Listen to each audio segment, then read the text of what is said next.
Steve Lawrence, author of The Tiny Book for Giant Men. Welcome to Reasonably Rational. Thanks for joining Pleasure, me. Steve. Great to be here. So off air, we were just talking about the fact that, of course, you were recording this down under in Melbourne, Australia. I'm here in Phoenix, Arizona. So we're in different hemispheres. And because we're recording this in the run up to Christmas, it had occurred to me, I thought, gosh, that means that in Australia, they're preparing for Christmas in the middle of summer. And I really was having a hard time wrapping my head around that, to the point of even thinking, I wonder if Australians have like the traditional, popular Christmas carols about white Christmases and snow and sleigh rides. So I'm glad that you're able to make time in your summer Christmas preparation, Steve, to be on this show with me. It's such a delight to be on, Steve, with you. And it's true. We're upside down. We're down under. That means we're getting the sun's up at 5. It goes down at about 8:30 or 9 p.m. We have cold meats on Christmas Day. We go to the beach at the end of the day. It's true, but we still sing traditional Christmas carols, and we still dream of white Christmases and things like that. So, Steve, have you ever had the opportunity, because you've traveled a bunch, have you ever had the opportunity to be in the Northern Hemisphere, someplace cold and snowy for Christmas? I have. Actually, Annie and I, my wife Annie and I, and we're about to celebrate our 33rd wedding anniversary in a couple of days. Oh, beautiful. And we had our honeymoon in France. So we were in the middle of France. We were staying with a family, actually, through our community, Emmanuel Community. And we had a lovely snowy Christmas and a lovely snow dump, and we were making snowmen and things like that, and ate chocolates and went to midnight mass, and it was freezing. Walking outside of a very warm church and things like that. So yes, we have had the joy of a winter Christmas, but not so often. Most of the time, it's a summer Christmas. Yeah. Oh, it's beautiful. So you can tell your fellow Australians when they're listening to White Christmas, you can just kind of nod and wink and say it's all true. It's all true. I've been and there. Things like that. So yeah, we're tuned into that because we have people overseas who are often living that. So we're very aware of what it's like. That's right. So, Steve, since this is your first time on the podcast, why don't you just begin by kind of giving us a little autobiography, a little introduction to who you are. I introduced you as the author of this delightful book, The Tiny Book for Giant Men, which we'll definitely get into. But there's a lot more to the Steve Lawrence autobiography. Well, thank you, Steve. I'll start with my family, given I've mentioned Annie and I are married for 33 years. So we have 6 adult children, 3 boys and 3 girls. We also now have 4 granddaughters, and that's a huge new delight in the last few years. I'm born in South Africa, came to Australia as a boy, and grew up in Brisbane and played a lot of sport. Sport was a big part of my family upbringing, and my dad played international cricket for South Africa, and so cricket was big. I also played a lot of other sports and eventually became a very good Australian footballer and played professional Australian football for 12 years, including at the highest level, in playing in a premiership in 1991, which is, I guess, the equivalent of a Super Bowl in the United States. And my background, though, is very much faith and education, and so I've had a number of roles in that: youth ministry, university chaplaincy, World Youth Days, and so on. We can go into more detail later, but I currently have a faith leadership consulting, working with leaders in education and in ministry, so priests, bishops, principals of schools, education systems, to really help support, build capacity for them in their faith leadership for mission. That's essentially my work now, and been doing that for the last 8 or 9 years. And the Tiny Book for Giant Men was one of those things that popped along. We're part of the Emmanuel Community that was founded. We helped to begin as in our 20s, just after our honeymoon. So that's been a big part of our life the last 33 years. And so there's a few little tidbits to start with. There's much more to say, of course, but I'm very grateful. The Lord has been a big part of my life since my baptism, but I guess consciously since around about the time I was about 12. So there's a few stories linked to that, how I came to really grow in the gift of faith. So that's essentially it. as a starting point. I don't know how much detail you want me to go into now, but if you get me going, you won't stop me. So I'll just start with a précis, and there it is. Beautiful. No, that's good. There's a lot of threads to pull on. Growing up, Steve, what was the faith context in your family? Was it a Catholic family, regular practicing? Has that been sort of part of your DNA, so to speak, your whole life through? Is that something that you came to in a different way later on? I might begin. There's a good question. I might begin with the backstory because it really is helpful. So my dad, who was born in Rhodesia in southern Africa in 1932, he died this year in March. Sorry. Thank you. Yeah, but he had three. I often tell this story when I'm speaking. My dad had three fathers. So the first was his biological father who left him when he was a baby. The second was the man whom his mum married a few years later, who became his stepfather, whom my dad experienced as rather cold and distant.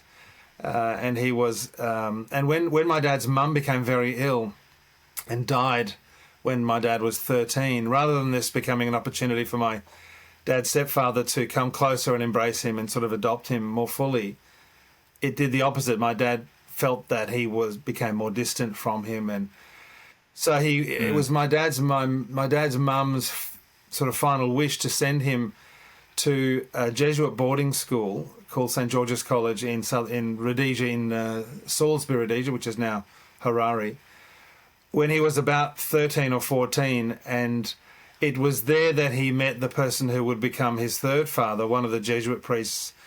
And my dad was in a very difficult spot. It's a very awkward age at the best of times, but he had lost really the only person whom he felt really loved him. And he arrived at this massive school in the middle of term, and it was there that he was adopted really in the heart of the boarding master, Father Landreth, one of those Jesuits, who was actually a cricket coach, and who encouraged my dad to start playing cricket. And Dad loved Father Landreth from the beginning because of the way he was treated and believed in and loved and supported and encouraged. And eventually Dad became a very high-level cricketer, played many years first-class cricket, so against a lot of international teams for Rhodesia, and then Test cricket, which you may not be aware, but it's the highest level of cricket in the world. And he became a very successful. He won records for the most wickets. It's like pitching in baseball, I guess, to make it a parallel. You have to do a translation here for. I guess some people in the States who know what cricket is, but I know it's not a big game there. Anyway, but this priest, Father Landreth, not only taught him how to play cricket, but also gave him a lot of encouragement for matters relating to character, get his homework done, be honest, don't get drunk, those sorts of things. And also faith. He was the boarding master. Dad was boarding at the time for those years. He didn't have essentially parents at all. And he, Father Landreth would say to him, it's not going to hurt you if you get to Mass every day, be a great investment in your life, this kind of thing. And it's only 1/48th of a day if you go, it's around the, And so Dad made the habit of, going to Mass and praying and so forth. But Dad was not baptised when he arrived at the school. He wasn't a person of faith having arrived there, and he was baptised as a 15-year-old. He was actually converted he tells the story of having listened to in a catechism class. The story was one of the other priests who told the story of Our Lady of Lourdes and how Our Lady had appeared to Saint Bernadette and, scratched a hole in the ground, and the spring came up, and this spring has sort of got miraculous healing qualities for a lot of people, and it's all verified miracles. If you go there, you can see crutches and all sorts of things of people who's like 4-inch bone has grown in one instant and things like this. So there's many, and Dad was like stunned. He couldn't believe it. He said, and this was 1932. It was less than 100 years after Lourdes had started. Because you can go there, you can see it, And Dad says that he received at this moment what he describes as an infusion of the faith, the whole Catholic faith came into his soul in this moment. And really, this was the beginning of his faith, and it's really the origin of my own faith. And I tell that story also because it shows, I'm telling about this priest, Father Landreth, who actually was my dad's truest father and really nurtured him in the faith, nurtured him in life. And my dad was a very warm man, always very encouraging, and he and I had a very beautiful relationship. And, he would always call me beloved son. And, I just knew that I was totally accepted and loved by him, which I came to discover over the years is a fairly rare experience. It's not everyone has that from his dad. And for me and him, when he was dying and there was nothing really left unsaid, we would joke and talk about meeting in heaven and things like this. And he actually said to me, like for the last couple of months before he was dying, because he was 92, so he knew his time was coming to its conclusion. But he said, I can hear Peter jangling the keys, but I don't know why he's not letting me in yet. Things like this. So when we came to Australia, I was about 5 when we came here. Dad and Mum wanted to leave. There was a lot of problems in South Africa, potential to have to, enlist. There was looking like there may be civil war and things like that. So we came to Australia, me and my 3 brothers and Mum and Dad. We moved to Wollongong, which is near Sydney, then eventually to Brisbane. And it was, so in terms of faith, we were Sunday Mass goers. We prayed Mass before meals, but actually faith was important for my dad. But it was when I was about 12 that 11 or 12, he realised he hadn't actually passed on the faith in the sense of really taught us the faith. And that was probably instigated because of the problems that were emerging between him and Mum at that period, which were historically present, but they became much more problematic and clear. So Mum essentially it was quite a lot of, my mum had a bit of a nervous breakdown after we came to Australia and never really recovered, and there was a whole lot of spiritual problems. Mum basically rejected the faith and became very antagonistic towards Dad. And so really, without going into so much detail, for the next 5 or 6 years, my teenage years were a war zone between basically where my mum became very, very aggressive psychologically and verbally towards my dad. She went back to university. She adopted a very strict Marxist, feminism, like there was a real anger and hatred that was present. It was a real presence of the evil one. And at that time, Mum became, like, I literally went for hours a day, months on end, years on end, and it was the worst anti-masculine vitriol that you could imagine. So all of us, it was deeply wounding experience, but it was also a rejection of the church, a rejection of faith, and all of that. So in the middle of all that, Dad was realising, he went on a pilgrimage to Fatima, actually, to sort out what was going on and so forth. And in that pilgrimage, he received a call, he believed, to share the message of Our Lady of Fatima and also start to teach the faith in our family, which he presumed would just kind of be picked up. And so he started to actually get us together before school and to pray the rosary. This was 1980 when I was 12 years old. And at the time, of course, I was not enamoured like this boy, loved my sport, loved my footy, loved my school. It was before school. Mum was a teacher, so she would go earlier. So he'd get us around their bed, actually, and we would pray the rosary. And I didn't really understand the significance of that as well at the time, what Dad was trying to save his marriage as well and so forth.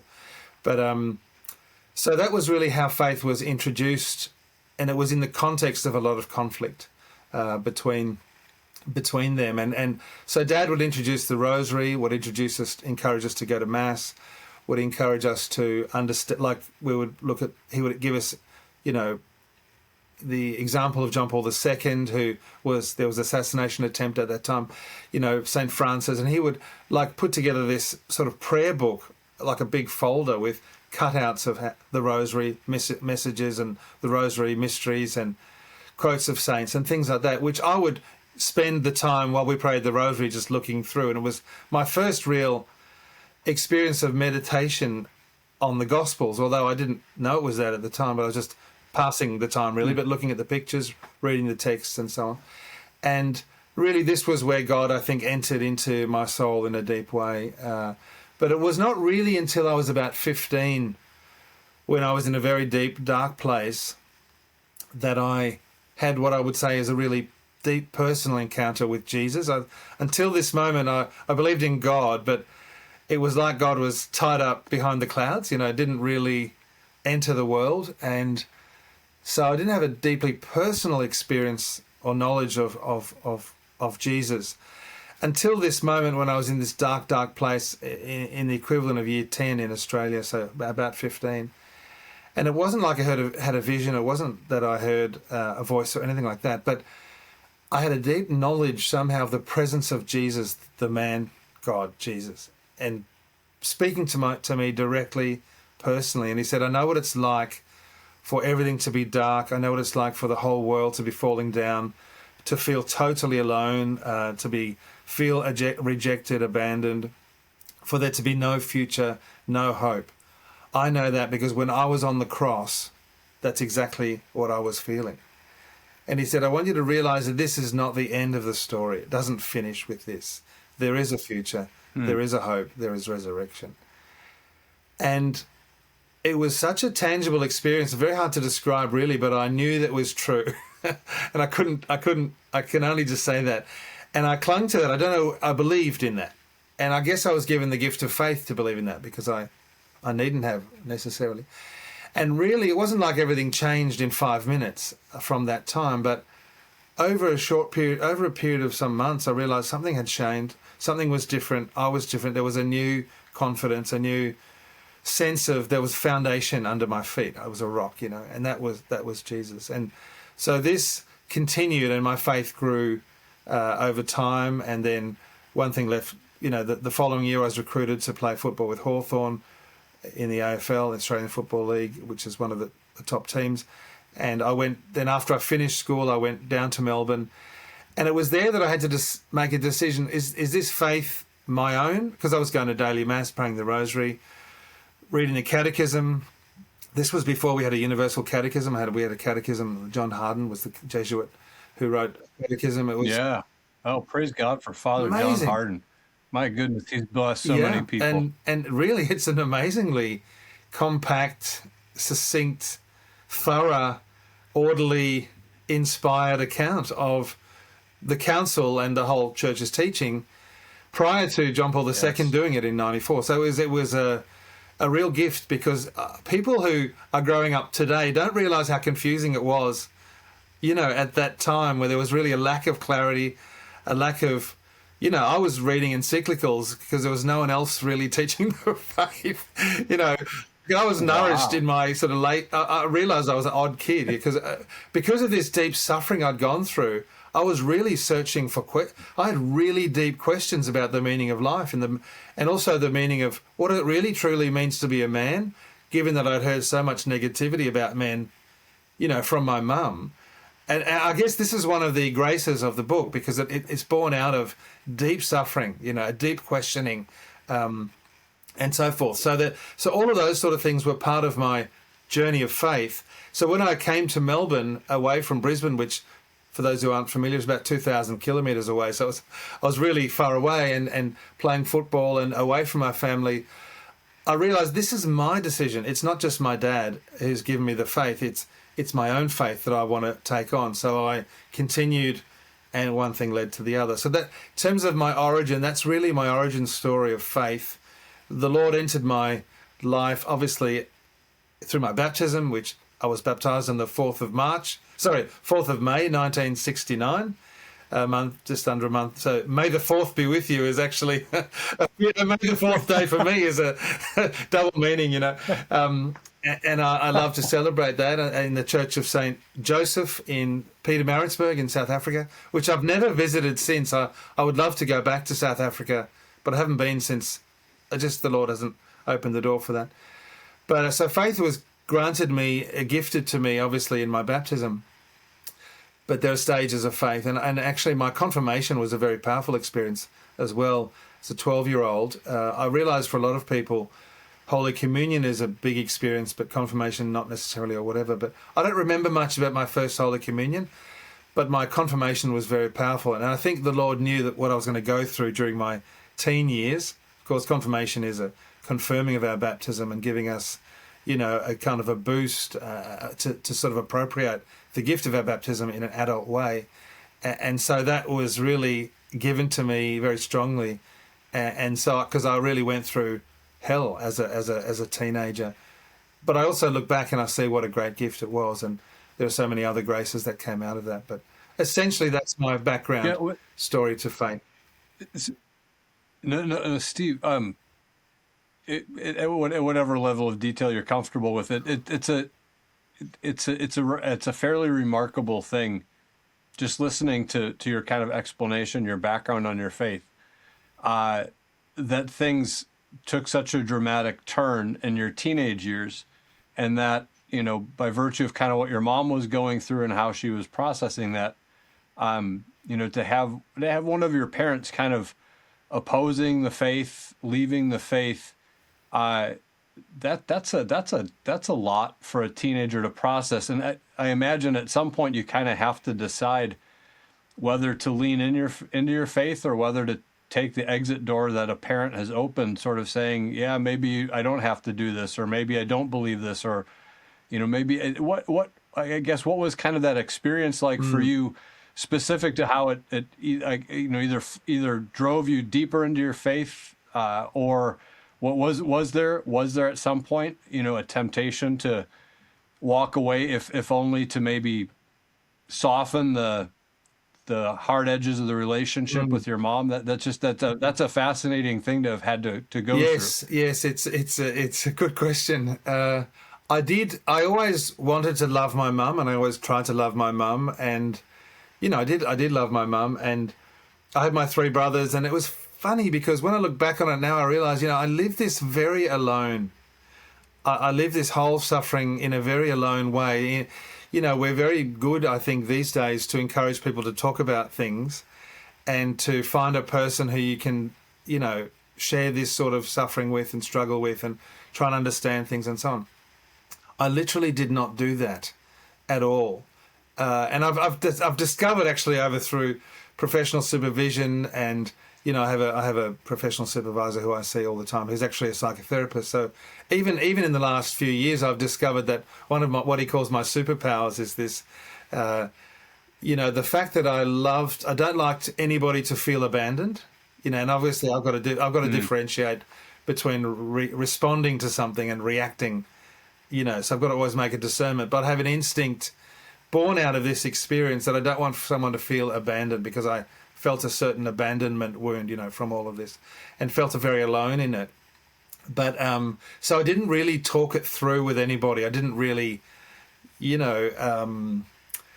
share about it. So I lived it alone, even though my brothers and I were going through a similar thing, and even with Dad. I mean, we talked about it with Dad, but in terms of the actual faith part of it, to me, it just was so clearly true, the faith, and it gave a way to discover the truth of reality, that Jesus, that God was revealing the truth. And of course, in the midst of all that, I realized that the prism through which we need to interpret our lives, and also the whole life of the world and the history of the world, is the death and resurrection of Jesus. This is, when you come to faith, you realize when you're looking back at the life of Jesus, as he himself did when he unpacked the whole scriptures and the history of Israel, what it is. We can only really understand our lives by seeing it through the eyes of the death and resurrection of Jesus and the gift of the Holy Spirit. So for me, that was really what was happening there. This was a real crucifixion experience. It was an intensely difficult period of probably the most difficult thing that ever happened to me, and deeply wounding experience.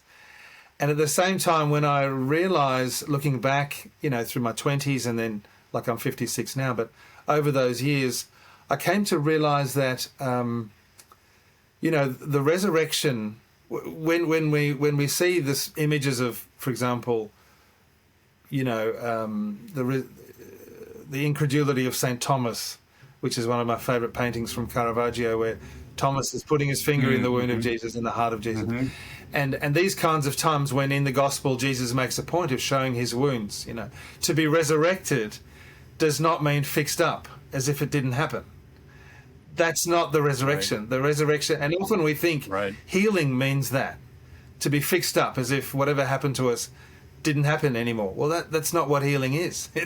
Healing brings us through we obviously have to expose those wounds to the grace of the Lord, and there's a lot of sources of healing. For me, for example, in my own personal situation, there've been many, many years of healing, and both intense through the human love of my wife Annie, and lots of and community and brothers and sisters, but also spiritual gifts like confession, the sacraments, the Eucharist, the Word of God, people's praying over me, the discipline of circumstances, playing professional football. All of these factors help us to grow in virtue, and healing and virtue are kind of go together.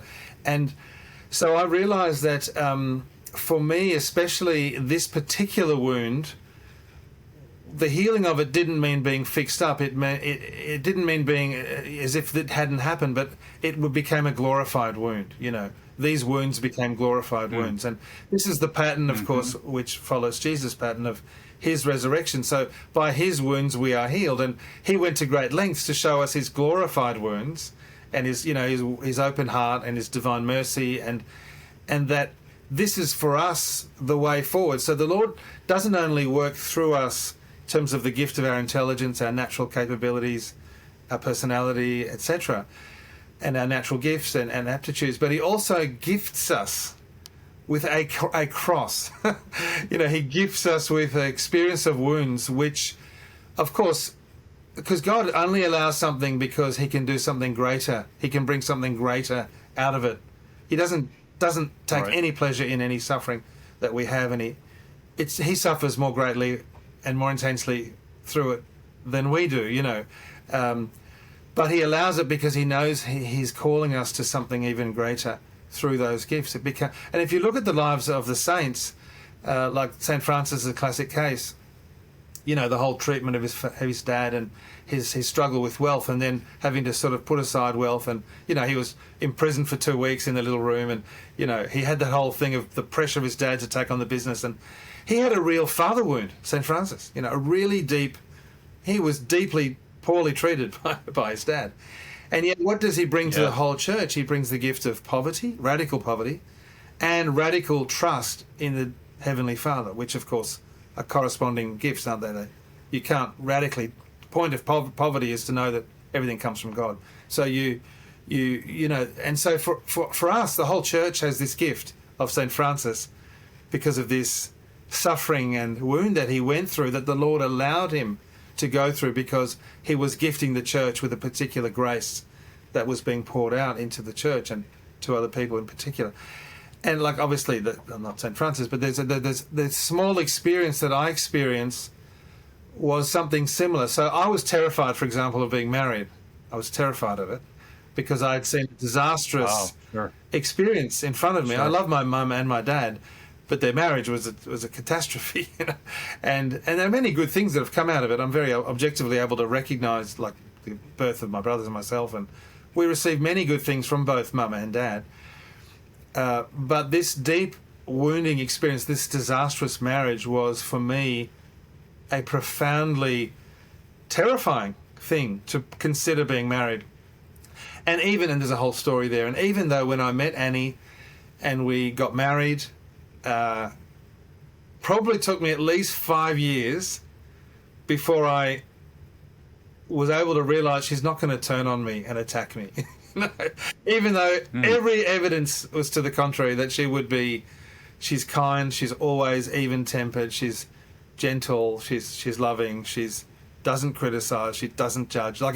She's an extraordinary person. I needed someone like this for me to she has been an extraordinary source of God's healing through her love, but I guess there was this psychological reaction that I just inevitably continually was operating out of, that needed to just have less and less impact and less hold on me. So, and we came to discover even through as early as our 20s, like we were married, I was 24, she was 23, vice versa, I was 23, she was 24.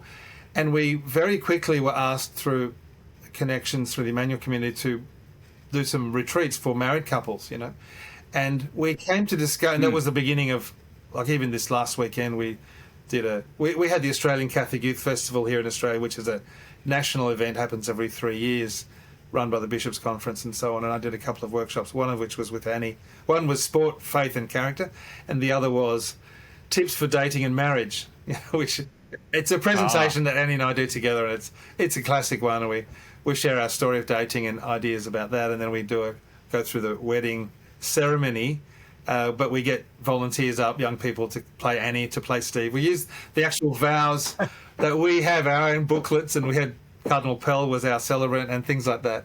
And we have a priest, so we put on a little collar.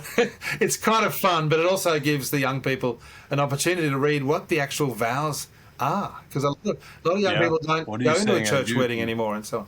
And then we look at, the conditions that constitute a Christian sacramental marriage to be free, faithful, fruitful and forever, and sort of give some testimonies and so on around that. So we gave that workshop this week. And this is one of many, many years now of presenting on marriage and on dating and together. And together we can see that there's enormous graces given. It's actually amazing to watch the Holy Spirit work through us, for us. You know what I mean? The experience. It's such an honour. There's no doubt that God has worked powerfully through both of us in different ways, but part of that is because of my experience. One aspect of it is because of my deeply wounded experience, and this is the grace of the resurrection, and sharing that story is often speaking with young people or with whoever, all sorts of different groups, but it's a very encouraging story because it helps people realise no matter what you're going through, no matter what struggle you've lived or what suffering you've had or what even tragedies maybe, God can work through that for great good. And that, I guess that is a fair bit of work, cooperation with God's grace, to entrust that again and again. Nevertheless, I think that seems to me such an important reality to communicate, especially in a culture. I mean, as we both know, fewer and fewer young people have a lived experience of a healthy marriage. And I don't even mean necessarily just in the home they were brought up in, but even within their extended family.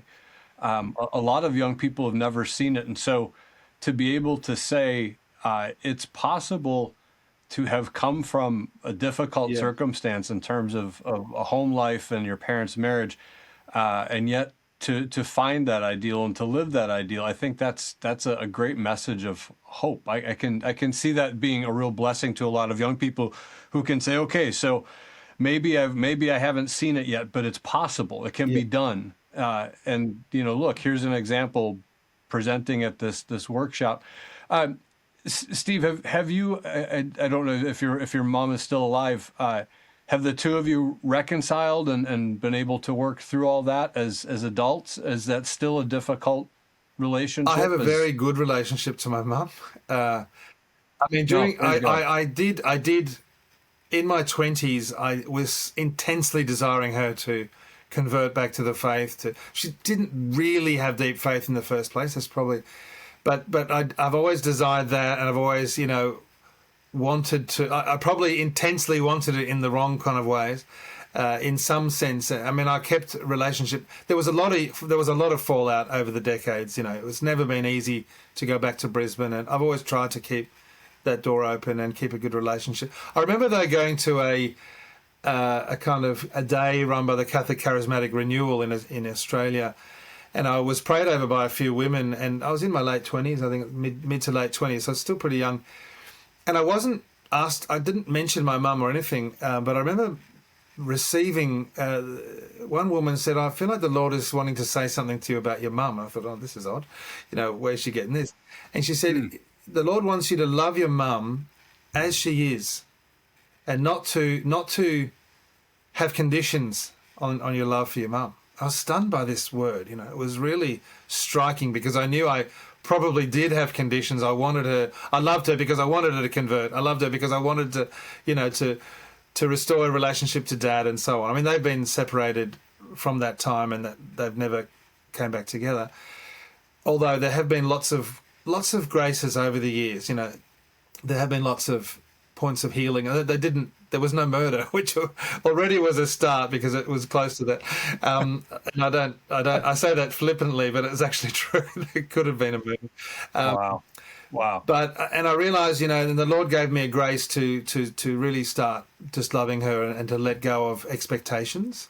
And I think probably she knew that, she would have felt my pressure, it was subtle, but she would have felt my conditions on her that she should become that. And I realized that's actually not loving somebody. You need to love somebody for who they are and not for what they might become. Obviously, you'd have desires and so forth, but which are valid. But so I got a grace to really love her more, and I think that's freed her to sort of receive my love more fully. And so from that time, it's been a very good, good relationship. It's not to say there haven't been difficult moments, and so on. But yeah, we're in regular contact. I visit her in Brisbane. I stay with her, and do that kind of thing. And but obviously we don't share the faith. It is a difference and so forth. We don't, and there's a history there which is sometimes touched on, and there's old wounds that are around, and so. It's often, if I go to Brisbane, it's a bit. I feel a bit bruised when I come back, even with the best of intentions. But overwhelmingly, I have a very good relationship to my mum, and it is a testimony of grace and forgiveness, and to have a good, peaceful relationship to mum. Yeah. Yeah. Well, praise it. And there's something kind of lovely in that too. It seems to me, just looking, from the outside, hearing the story, that as men. We're called to love self-sacrificially, and that's something that you're able to do and are still being called to do for your mom. There's an element of self-sacrifice in keeping that relationship going and open. And you have the option to just say, "Hey, you really hurt me, and I can't have that in my life." That seems to be a trend, in our culture too, of all this kind of self-protective view of relationships, and if somebody hurts me, then I just write them out of the story. I don't need that. I'm not going to put up with that. But the Christian call is to forgive and then to continue work. Like you said, of course, that's a lifelong work. I mean, everyone has those kind of relationships in their life. But yeah, that's kind of a beautiful thing that you get to love your mom self-sacrificially as well as your wife. And can I add one more thing to that, Steve, before we move on? Yeah. One of the things I sort of discovered the importance of doing, and it's like when you're doing any kind of gratitude, how gratitude becomes a way of really opening up yourself to many gifts. And it's like in your relationship with your own spouse, it's good to focus on the positives, not to deny the faults or perhaps weaknesses. And I realized I needed to do that with my mum and show her my gratitude. Like she gave birth to me, she went through a whole labor. She went through a pregnancy. And I realized she didn't really want to come to Australia, that she would have preferred to go to Canada. So, there were difficulties in the relationship between her and mum with dad, where there wasn't really a one mind from the outset on a number of key things. So, but when we came to Australia, it was a real trauma for her to leave her parents in South Africa, and with 4 little boys, it was tough, and there was not really any help here. We didn't have extended family. At the same time, her brother, one of her brothers, she only had one brother. Her brother had a terrible motorcycle accident, was in hospital for a whole year, broke all of his bones in his body, and she couldn't go back because it was like the days when you came to Australia on a boat. This was the 70s, and so I sort of showed mum, I've learned to really help. She went through a nervous breakdown that was partly a trauma from a whole range of factors that were very difficult, and to help sort of like have a kind of real compassion towards her situation and understanding, like obviously the years helped to take it away from my own personal suffering. She had a really tough time, and and Dad was full on trying to earn a living and all that, and travelled a lot, and so there were, she did a lot of things alone, and there wasn't the sort, like I realised the kind of support that we have in our family, and especially in our faith community, and great people around, and there are a lot of people who do things for us and help us and vice versa, and there's people who don't have that. They're really struggling, and and Mum was one of those, and so it helped me to understand she was really looking for things. She wasn't really having basic needs met, and obviously there was problems with Dad too. So, you know, I've kind of learnt to tell Mum all the things that I really value about her and appreciate about her. And I think that's helped her to, you know, also grow herself and to overcome some of her own, the things that were underpinning her cause for becoming so antagonistic in the first place, that were really there. And so I guess I had to try and have the eyes of the Lord on her. How does the Lord see her? She's my sister in the Lord, you know, even though she's my mum. And she's someone who, you know, is like the Good Samaritan encounters a person half dead, beaten up on the road. How do I help that person, you know, even if it's my own mum? Obviously, there's only so much you can do from your own siblings or mum or dad. Sometimes you're not the person to do it. I get all that. But because you just got to pray and that's it. Leave it to someone else. But also, just to have the eyes to see it and to recognise that person has been through a lot, and they've really, you know, they're not in a normal situation, and so their response to it, you know, it might be coming out of a very fallen or very sort of wounded, you know, and very broken scenario. And so I guess that's been also part of my situation with my mum, which I didn't expect we'd be talking about this. It's a good question. But I do feel I keep praying for my mum, and now that my dad's died, it'll be easier for her to convert, I think. You know, how that can be, you know. So anyway, I have basically a good relationship to my mum, and so I'm very grateful for that. Yeah. Well, praise God. You mentioned, Steve, that you were still in your teens when you joined the professional football club. How did that come about? And talk a little bit about this. This is something I think that's fascinating to a lot of people. So obviously, as a professional athlete, you had an opportunity to live a life that a lot of people see and admire or dream about from a distance, but very few of us will ever get that experience. And of course, the looking at it from the outside in, it's a very glamorous life. It's a life of celebrity, and there's certain privileges that come with it. And then, of course, you hear athletes talk about, you know, many times after they've kind of moved on from the sport and retired, that, you know, they look back and they talk about some of the challenges, some of the struggles, especially, you know, athletes who are Christian, that kind of thing. But maybe give us a little bit of an insider's view of your journey through professional athletics as a young man, and especially as a young man, like you said, who you came into it a committed Catholic with a firm sense of the truth of the faith, and it was something you were learning more about and living intentionally. What was that like? Gee, there's a lot of questions in there. I'm sorry, Steve. You'll realize, unfortunately, I have no gift for asking a single clear question. It's kind of a muddle you have to just sort through somehow. It's good. I might just give a bit of the background first. So, in terms of how I came to it, I was very gifted naturally with sport, with especially hand-eye coordination. I'm very tall. I'm 2 meters tall, and very athletic. So I was even at the highest level when I played that, people said I was an extremely athletic, you know, 6'7" person, and very fast. And so I was very blessed with a combination of, you know, talents. And so when I played junior sport, whether it was cricket, athletics, rugby, soccer, hockey, all of which I played before I ever played Australian football, because where I grew up in Brisbane, it was a part of the country that was not what I'll call footy, okay? So in Australia, footy, or at least in my part of the world, footy is Australian football, okay? So this is a very unique game to Australia. It's not played anywhere else. Well, perhaps a little bits and pieces here and there now, but essentially a homegrown sport. It's kind of derived from combination of Gaelic Irish football with rugby, but played on a cricket field. So it's an amalgam of things, a bit like a kangaroo or a platypus, you know. It's a very Aussie kind of thing.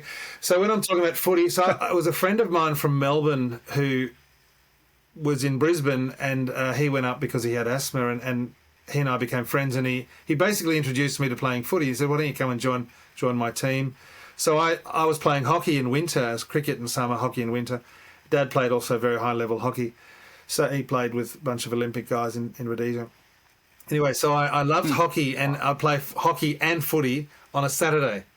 And when they clashed, I would choose which one would miss. And eventually, I preferred footy so much that I'd always choose footy, and hockey eventually kind of fell by the wayside. So footy became, and I started playing representative footy and playing for Queensland, which is our state, and that kind of thing. I played in a national carnival, and very quickly I became very good at it. And so during my teen years, I was playing high-level cricket and high-level footy. I did have aspiration to play cricket for Australia. That was my real passion, because Dad had been a Test cricketer. I was an excellent cricket player. But the door opportunity opened for me when I was 16 in what's called Year 11. It's a second last year of schooling. And the first time I ever thought of playing Australian football at the highest level was when I was asked. And I realised that's very unusual in Australia. You have these 5-year-old boys, or even girls now, but 5-year-olds sort of wanting to play for their favourite team and they dream of it from the beginning. And I never had any of that. My pathway is very unusual. I appreciate that. So I was asked to play with Hawthorn, which at that time was one of the champion teams. They ended up playing 9 consecutive grand finals, which is like 9 Super Bowls. So it was a super era. And I was being asked to play for that team, and Mum and Dad both agreed it would be a good thing to do. So I signed a 1-year contract, a 3-year binding contract. And because there was about to become a new team in the league in Brisbane, there wasn't a team from Brisbane. There's some technicalities around this, but it was a way of securing me so that I wouldn't be drafted into that, because there was a zone system, which meant I automatically would have gone to the Brisbane team. So Hawthorn jumped in and signed me up beforehand and so on. So I didn't have any obligation to ever go to Hawthorn, but it just meant I was legally bound to them if I went to anyone. So when I finished high school, I went to Melbourne and got a 1-year playing contract with Hawthorn, see how it goes. And I was studying university, starting a humanities degree. And I really had no idea how it would go. And I was training with the superstar team of the country, and my teammates were the guys who were already played in 4 or 5 grand finals or premierships. So these were superstars, and I was skinny. I was a very skinny kid, could hardly do one chin up, and my fitness level was nowhere near the level of what was required, and my strength and so on. So our coach, who was this legendary coach, would yell and scream at me and run and really put pressure on. And I thought, I just can't do this. And my training, I was vomiting at training and, not flying. I just didn't have the capacity, actually. And I thought, they're going to get rid of me after 1 year. There's no way. But of course, when you invest in young talent, you realise it needs time. And so I got a second-year contract, and I knew that I better do a lot more work. So I started getting to the gym, training, did a lot more training in the off season. And surprisingly, cut a long story short, I played my first senior game in the round 5, so the 5th match of my second season, and kicked 5 goals, which was quite unusual. And then I had a couple of injuries, so one thing led to the other. But I basically gradually built my way in and played in a premiership as a 22-year-old. So I won the Player of the Final series and had a stellar season, and was really the star player of the whole, like what you might call the player of the playoffs, if you call it that. And wasn't the best on the ground in the grand final, but I was probably the second best on the ground. And so that, my star had risen in one sense. I'd really got to that peak. And that was really the progression. I ended up playing for 12 seasons and retired, as just under being 30 years of age, which was probably a little bit early, but I was already, this is jumping ahead, but I was already in youth ministry by this time, running the diocesan youth ministry for 2 years part-time while Cardinal Pell was the Archbishop. And so I already had a pathway. For me, footy was a big, beautiful gift of my life, and it helped me to, earn good income. I was able to buy a house as a young man, and, we started to have a family. We started the Emmanuel Community in Australia. And so I was doing all these other things and studying on the side, and they were really much more important to me. I mean, not just to downgrade my love for the footy, it was a very important period of my life, a very great gift of my life. It was clearly providentially from the Lord, because it's also opened up a way of evangelising, because of footy is such a big doorway in Australia, and it enables me to tell my story of faith and footy like I did last week. I mean, I'm 56. I shouldn't be the guy to go to get such a, there's younger people, but I can still tell a story. But it's fascinating. People do think, wow, he played AFL football at the highest level, a premiership player, and he's got faith. It's an unusual combination. I realise it's part of the gift of my life from the Lord. But it's true, there are also very many struggles that come with that. I mean, just before I say about the struggles and living the Christian faith in the footy context, I did find that the footy context was also extremely gifting to me, because the people in the footy club were, mostly not people of faith, but extraordinarily, it's the whole thing of working as a team, a common goal, right? Very high level training, high discipline. It was very structuring in a way that we don't, obviously I had a very disordered family life, and many young people today, it's very individualistic, everyone goes their own way. So we're not formed in a very structured manner. It's not very good for our personality to just be self-willed on pretty much anything we want, especially when we leave school. I mean, maybe at school it's not so much like that. Unless you're in the military or in some kind of form of, community discipline, we tend to sort of gravitate towards self-centeredness. I mean, it's, in some areas. And I mean, family life may be that, or friendships may be very helpful. But for me, it was a very good thing to be so disciplined, and I really had to be there all the time. I really had to overcome myself all the time. There was always common goals, team goals, and so on. So in terms of virtue, that was a very good thing for me, and it was probably very helpful from a healing point of view to be in a place where we had this common goal and aspiring for excellence. So all of those are very good aspects, and I'm very grateful for them, and they're very good people who've become lifelong friends that I deeply love, and from whom I received a great deal.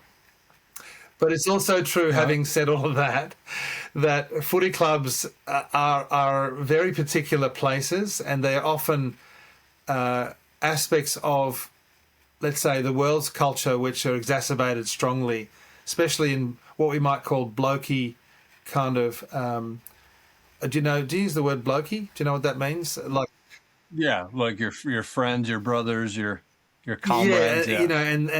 And particularly in some regards, there's very high testosterone environment, and there's a lot of sleeping around and that kind of licentious culture which is encouraged. And if you want to be if you're a single guy and you're still a virgin, you're some kind of weirdo from outer space, type of thing. And so there were some key moments. There were some key moments where it was very difficult for me to be true to my faith, my values, and to be essentially faithful to the Lord and my own priorities, without really having to find myself in a real conflict. And for example, there were times when, for example, I went to we had a pub night or whatever, and then all of a sudden a stripper would come out that would be organised by somebody, and had to sort of leave, or things like that. So there was this. So, and I was really keen on.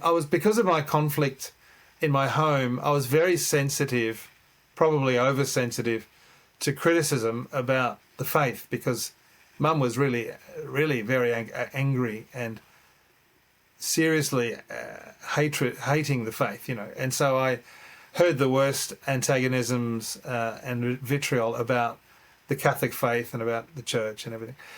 So I didn't really want to go out of my way to let everybody know, hey, guess what, guys? I'm a Catholic, go to Mass every day, not as well as every Sunday, and those kind of things. But, inevitably you spend day after day with people. They get to know what's important. And I also didn't want to deny my faith. I wanted to be true to it. And so there was this kind of tension as I began, and to be trying to live what's true. I didn't want to be standing above anybody or be, superior to anybody or make them feel, that I felt that I was better than them or critical of them or judging them. But I also wanted to be true to myself. So one particular story probably exemplifies this whole reality quite well. And it took place, I was about 25, so still pretty young. And a lot of my teammates were superstar players, as I mentioned, and some of them were already on television and doing, commentating and things like that. And we got on a bus. We had to go down to do a training camp, a 3-day training camp, about 2 hours drive from Melbourne. And I went to the very back of the bus, right in the middle, because that's the spot where being as tall as I am, I could stretch my legs out a little bit. There were two guys sitting to my left, two guys sitting to my right. And, 45 blokes on the bus, players, and a number of the coaches were in cars. And off we go. And the bus driver turns on the engine and chugs off outside of the car park. But literally within the first minute of him driving off, he turns onto the screen at the front of the bus an X-rated pornographic film. Just like that. No discussion, no introduction, no mention, nothing. And all of a sudden there was this roar of approval by many guys on the bus. Like this, and I'm thinking, oh no, And I just had this shocking experience because I'd seen pornography obviously before and knew how poisonous it was and really was seriously nervous. What do I do here? Because, I knew I couldn't have these images running around my mind at night or whatever. And at the same time, I didn't want to. I'm sitting right at the back of the bus. All my teammates are sort of obviously enjoying it. I thought, so I just thought I'll just surreptitiously, look out the window and try not to be looking, but without anyone really noticing myself. And of course, the sound effects are, very strong, and don't leave a lot to the imagination. And I got to the point I thought, this is ridiculous. I can hardly sit here. I said, Lord, someone's got to do something. And then I found myself just standing up and walking down the bus. I had no idea what I would do, and I don't know why I was doing it, but I knew I just had to do something. And as I got about halfway down, what started to emerge was a ooh, from a bunch of my teammates. Obviously, I'd been at the club for a long time, like a few years at least, and they knew what I believed, and they knew what was important, and they're thinking, oh no, Stevie's going to do something. Like that was my nickname, Stevie. And now I had no idea how it looked. Perhaps I looked like I was just positive, like confidently walking down there, but my knees were shaking, my tongue was going dry and I had sweat going down the side of my face, and I still had and I thought, why couldn't I have at least been sitting closer? I'm right at the very back, and it was a long way down. And I'm walking down and it's going, whoa, getting louder, like I was being egged on, I don't know. And I still didn't know what to do. And as I got closer and closer, then I realised just before I arrived at the bus driver, sitting behind him, immediately behind him to his left, was a player who I knew was 17, a guy named Luke McCabe from South Australia, whose birthday had just happened recently, and I knew he was 17. And this idea popped into my mind. I'm sure it was the Holy Spirit, because I wasn't prepared for anything, but I leant down into the bus driver's ear and I said, you have a minor on board this bus. What you're doing is illegal. Turn it off.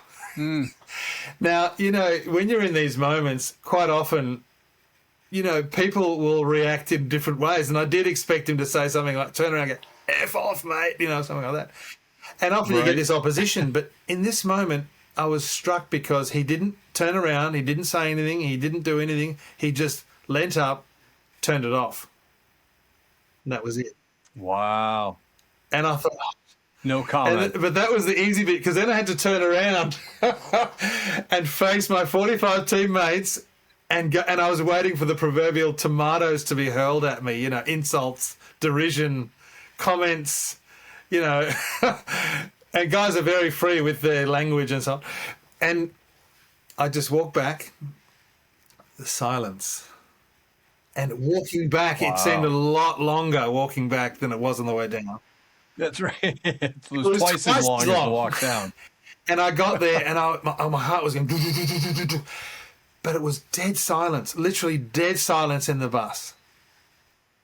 And I don't know how long it lasted, and eventually there was this kind of murmur emerge, and then bit by bit it came back to normal. No one said anything to me, not one word.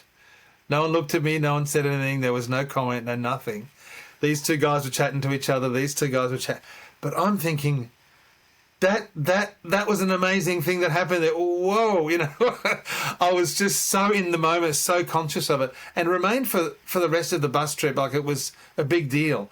And I expected in the 3-day training camp for players to say something to me, to comment. There's lots of opportunities. You're having meals, or you're doing training activities, or there's games, or sitting quietly in the spa or something like that. Someone will say something.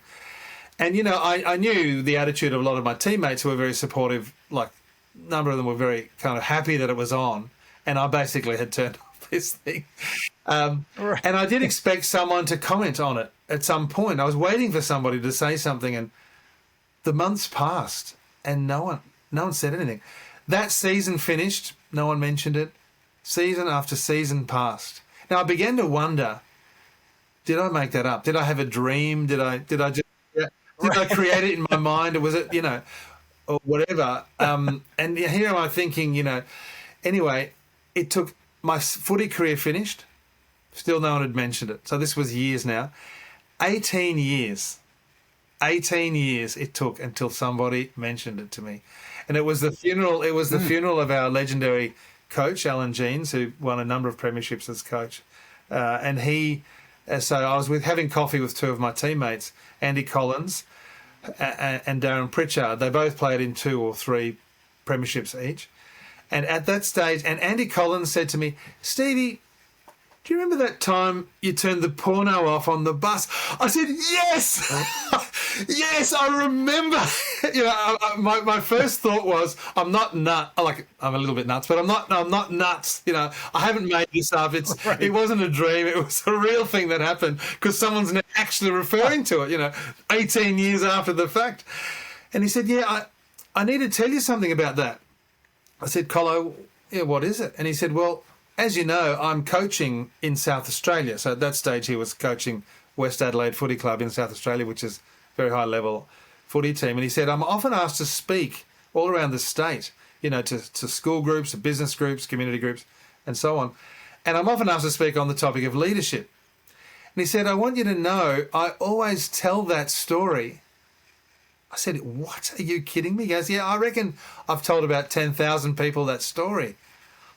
I said, "Oh my goodness. Are you sure?" He goes, "Yeah." He said, "And when I say it, this is what I say. It's the greatest act of leadership I've ever seen." I said, "Really?" This was what he said, right? Not me. He goes, "Yeah, because you knew it was the right thing to do. You knew nobody agreed with you, but you still did it." I said, "Well, in that moment, that's true." I'm not saying I've always done that, but in this moment, that's true." And he goes, "I was amazed at that." I said, "Really?" And the other guy, Darren Pritchard, said, "Yeah, that was amazing. I really respect it." 18 years. And I'm thinking, and I realised, I really needed to hear this. It was actually important for me to hear this back, because, we shouldn't judge what we do based on how many people know about it, where it goes and so forth. Because I thought, well, what happens on the footy trip stays on the footy trip, which is a bit of an expression. But it was like, I needed to hear this so that I can keep sharing this story, because I often told the story, then I had part B to tell the story, that really do what's right always, irrespective. And it has its own power, and it has its own grace. And there have been so many people who told me, because I often tell that story when I'm speaking, and sometimes to men or to teenagers or to whoever, that, really they're very touched by it, because everyone's in those situations, aren't they? Everyone faces similar moments in their own context or whatever. This one happened to be in a footy club, but it doesn't really matter. But for me, it was an encouragement. Don't worry. Don't try and be too calculated. Obviously, we have to be discerning, impact and all of that. But at the same time, essentially, just do what's right, irrespective of whether anybody knows about it or not. And so that was one moment, talking about my footy career, where I did, I was faced with something that really did challenge my faith and my beliefs. And look, there are many others like this, but I do find that I mentioned this the other day in the workshop on sport, faith and character. And many young people, these were 15 to 25-year-olds or 14 to 25-year-olds, came up and wanted to chat about that. And I had people who were like quite high-level young athletes who wanted to be running for Australia or things like this. So it was really a real blessing to be able to actually share that story because, you know, the pressure is high and we live in a very woke culture too. The AFL, the Australian Football League, is on the forefront of corporate woke in Australia, and so you get cancelled very quickly if you're doing anything that comes out of line, you know. And so it's very tough. I have a couple of friends who are current players and things like that. So it's people do need to be really given encouragement to take those courageous steps, whatever they might be, irrespective of what might be the real and or perceived opposition out there. And really that's part of our call to holiness, I guess, to whatever our context, whether we work in a shop, a shoe shop, or play football or an accountant, whatever our business, whatever our work, or even in our family sometimes, just in our friendship groups, just to be true to ourselves. Because eventually, you know, the best friends really are friends who let us be true to who we are. And so what kind of friend sort of opposes us when we're trying to be true to ourselves? So that's also another question. Yeah. At the very least, you end up doing the right thing, and it's a blessing to you. It forms your character. It gives you a little more strength to do it the next time you survive. But yeah, who knows? Maybe you'll find out 18 years later that it's also been a leading story for over 10,000 people over the years. Even the other day, I learned some people who are also I'm a professional speaker, but also professional speakers who use my story, and it's part of their story, you know. And I say, oh yeah, maybe you should give me some of your what's the word? So you should be getting some royalties from there. But of course, it's all a gift. Yeah. So, Steve, talk a little bit about the book, The Tiny Book for Giant Men. I'm gonna hold it up to the camera here so that people can see. It's delightful. So I'm going to let you talk about it, but I appreciated a number of things about it. One, just the fact that you wrote it. It's speaking into a culture which is so desperate for any kind of idea of what authentic masculinity looks like. And of course, you hang the framework of the book on this long series of virtues, each of which kind of gets its own chapter. But I also really appreciated the fact that this kind of grew out of letters you were writing to your sons. It's sort of a legacy book. It's a communication, and you know I've got 3 boys as well, so I just thought what a neat project to then turn into a book that, you know, hey, you're letting the rest of us gentlemen, your fellow blokes, as you would say, eavesdrop on your fatherly conversation with your sons in a way, which I just thought was kind of neat. Talk a little bit how this project came about. Thanks. Well, I guess it emerged over a number of years, the idea of writing a book for men, and I guess I'm often speaking in conferences, men's conferences, and speaking to men's groups and telling stories such as that one I just shared and others like it, my own story, and what I've received from my dad and other great men that I know, Cardinal Pell, for example, who's been a very substantially significant personal presence in my life since I was about 20. And I've dedicated the book to him, actually. And other people like Michael O'Brien, you might know, the Canadian author, who's also a close friend of mine, although it's a kind of correspondence friendship. We have met a couple of times. But so there's I've had this great blessing of great men in my life and great friendships, and you know, often speaking about even knowing also that I'm a very unusual man, and my wife will tell you that very strongly. But that my background, my whole life story is, you know, odd, and so I've shared a lot of what I believe the Lord has given me and what I've discovered as a son of the Heavenly Father, and you know, whether speaking to priests or whatever, that really I've discovered I actually got a lot to give here to men. And so there was this emerging desire probably 10 years or so ago that I should write a book for men, that I want to write something. I have written a couple of other books on leadership or to do with World Youth Day, because I've led 7 World Youth Day pilgrimages and was one of the directors of the Sydney World Youth Day. So World Youth Day has been a big part of my story, punctuating years of leadership in the church. And I thought, well, I really want to write something that is not particularly seeking to be, let's say, market-driven, if you know what I mean. That I really want to write something that would be in the someone's. Oh, that's my phone. See, if you were working with a professional here, Steve, I would have unplugged that already before I turned on the taking camera. calls, Steve. I didn't know. That's right. Yes. Hello, first caller. What would you like to say to Steve? Do you have a question for Steve? So, but What makes it even more impressive is the time difference. They're calling what's interesting, actually, in that phone call was providential, because I really did feel very strongly called, to pardon the pun, that the Lord wanted me to share something more than what I was giving to the people around me, and the people that I was seeing immediately, and somehow put into words. And like you've said, to, make it available to, speak to men wherever they might be. And that was what I believed was a call. But I also was clear that I wanted to write something that was genuinely from my heart. That was not, having written a couple of other books, I realised, looking back at them, they're not exactly what I really wanted to say, And whereas this, I thought, I want to write something that's just entirely me, entirely personal, intimate, sharing what's in my heart, and really the graces, and with all of the eclectic dimensions of who I am, and, my faith, my love for the saints, my stories, and so on. And then I thought, well, how should I go about this? And it was a long period of prayer and so forth. And the discernment led me to realise, well, it's really what I want to say to my sons.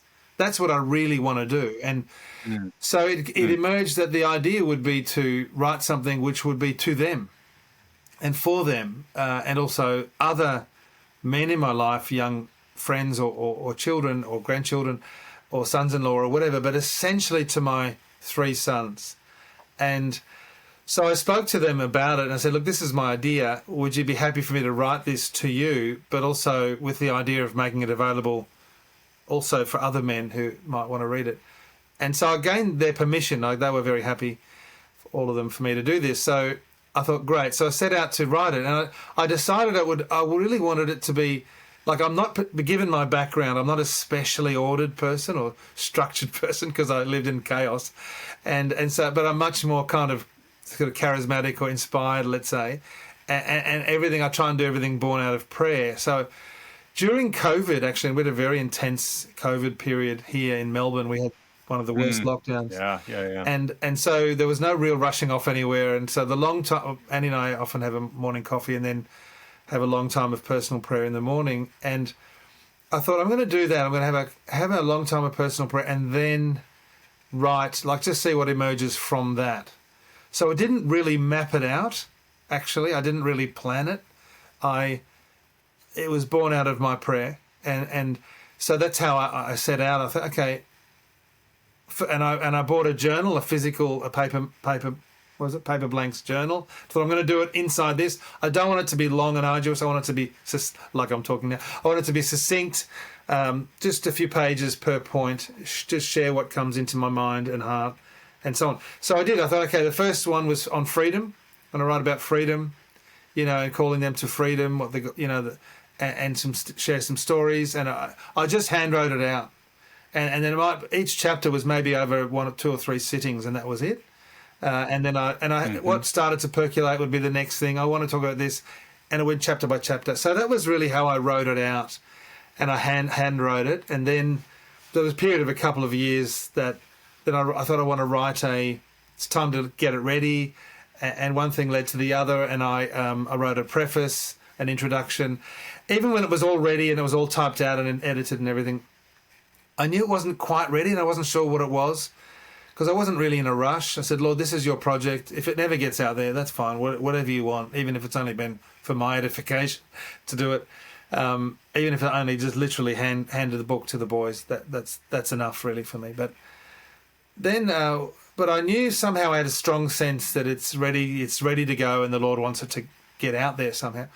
And so I'm part of Immanuel Community. Every week we have a meeting on a Tuesday night with a small group of 7 or 8. It's called our mezzanine or household group.